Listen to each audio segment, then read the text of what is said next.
नमस्कार मैत्रिणींनो, welcome back to my channel. आणि सर्वप्रथम सर्वांना श्री स्वामी समर्थ. कशा आहात सर्व? मजेतच असलं पाहिजे. तर तुम्ही आता मागचा ब्लॉग तर आपला बघितला, जो काही किचनचं सामान पॅकिंग संदर्भात होता. आजचा जो ब्लॉग आहे ना, तो वॉर्डरूम किंवा माझे कपडे, यांचे कपडे, श्रीचे कपडे, सर्व कसं मी व्यवस्थित पॅक करून घेते. जे आम्हाला डेली यूजचे वापरायचे कपडे ते वेगळे, किंवा जे आम्ही वापरत नाही ते वेगळे, काय काय पॅकिंग करणार आहे ते या ब्लॉगमध्ये तुम्हाला दिसणारच आहे. सो ब्लॉग शेवटपर्यंत नक्की बघा. आवडला तर लाईक, शेअर, सबस्क्राईब करायला विसरू नका. आणि भरभरून असं प्रेम द्या आपल्या व्हिडिओला. आणि हा सेकंड एपिसोड आहे आपला. फर्स्ट एपिसोड जर ज्यांनी कोणी बघितला नसेल त्यांनी जाऊन चेकआउट करा आणि बघा कसा वाटतो तो व्हिडिओ. आणि आजचा व्हिडिओ कसा आहे तो नक्की सांगा मला. आणि चला मग स्टार्ट करूया. आणि हो, तिकडे श्री झोपली, त्यामुळे तिथे मी जास्त काही बोलणार नाहीये, फक्त ऍक्शन करून शूट करणार. नंतर व्हॉइस ओव्हर देईल मी त्यांना.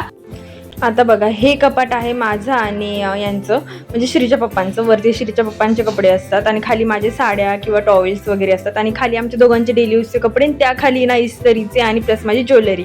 तर आधी आणि हे वरती ना मी सॉक्स आणि रुमाल ठेवते, म्हणजे जेणेकरून लवकर मला सापडेल आणि इकडे तिकडे कुठे पडणार नाही. आणि हे श्रीचं कपाट आहे, जिथे तिथे डेली यूजचे कपडे आणि वरती नॅपकिन आणि तिचे चष्मा आणि हा सामान जो आपला रोजचा लागणारा. आणि त्यात आमच्यापेक्षा श्रीचंच सामान जास्त असतो, म्हणून तो सगळं अस्ताव्यस्त होऊन जातो. आणि खाली ना श्रीचे सगळे नवे कपडे आहेत आणि त्या खाली ना सगळे बेडशीट्स वगैरे न वापरणारे कपडे आहेत. आता चला मग आता कुठून सुरुवात करावी हा विचार करते. आणि थांबा, अजून कपडे आहेत बरं का. हे बघा, हा सगळा कपड्यांचा ढिगही आहे जो डेली यूजचे, आणि अजून छोटे मोठे कपडे आहेत तेही आपल्याला पॅक करायचे आहेत. आधी मी श्रीच्या कपाटापासून सुरुवात करते.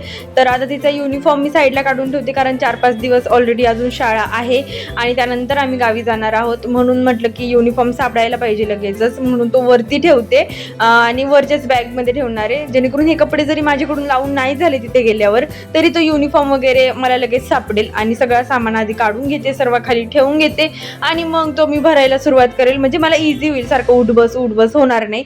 आता हे मॅडम बघा, एकच आहे पण तिचे गॉगल्स मात्र 4-5 आहेत, जितके माझे आणि यांचे पण नसणार आहेत.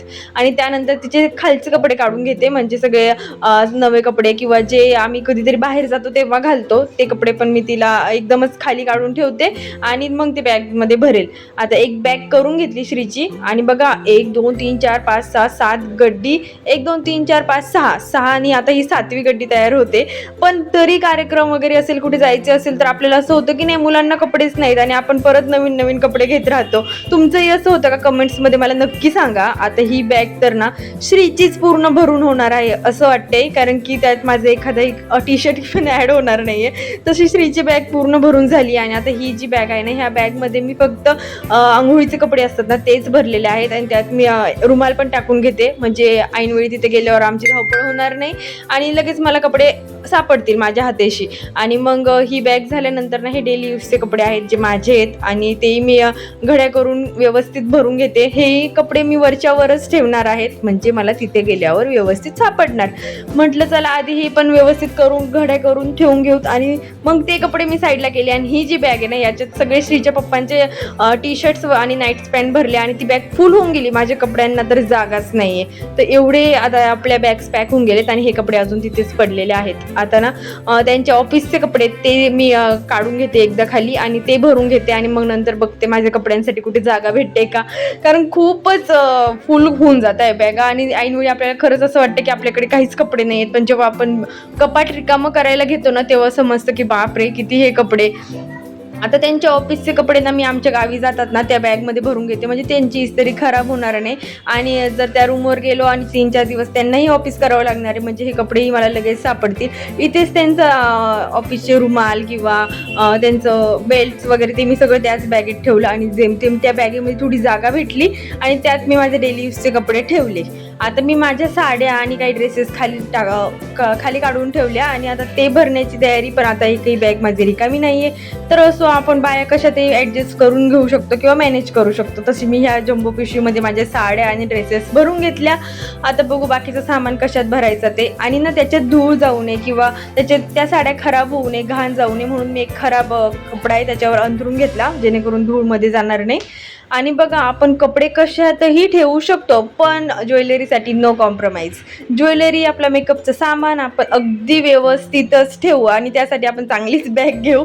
म्हणून म्हटलं की मी कपडे कशातही भरू शकते, अगदी गोंटीत सुद्धा, पण मी माझा ज्वेलरी आणि कटलरीचं सामान मी माझं व्यवस्थित ठेवेल. म्हणून एक जी बॅग आहे ना, जी मी प्रवासात वगैरे यूज करते, त्या बॅगमध्ये मी माझी ज्वेलरी प्लस सगळा छोटा मोठा जो आपला कटलरीचा सामान असतो, तो मेकअपचं सामान वगैरे सर्व एकाच बॅगमध्ये ठेवलं आणि छान व्यवस्थित ठेवला, जेणेकरून मला गावाला जाताना इकडे तिकडे शोधाशोध होणार नाही. आणि तीही बॅग झाली. आता आपलं सगळं कपाट रिकामं झालं आणि आता हा जो सामान आहे ना, हा मी उद्या भरेल, कारण की तो डेली यूजचं सामान आहे, त्याला एखाद बॉक्स लागेलच मला. आणि आता हे जे दिसते ना तुम्हाला, हे सगळं श्रीचं साम्राज्य आहे बरं का. कारण श्रीचं साम्राज्य एवढं मोठं झालं आहे, कारण मी बऱ्याच वस्तू फेकून देते 3-4 दिवस खेळल्यानंतर, पण तरीही हे छोट्या मोठ्या गोष्टी तिला सांभाळाव्याच लागतात. तुटलेल्या वस्तूही आम्ही नंतर ठेवेल कशात. आणि एवढं सगळं पॅकिंग झालं आहे आपलं. चला तर मग कशी वाटली तुम्हाला व्हिडिओ तेही मला कमेंट्समध्ये सांगा. आवडला असेल तर लाईक शेअर सबस्क्राईब करायला विसरू नका. आता आपण भेटणार आहोत नवीन घरामध्ये. चला बाय.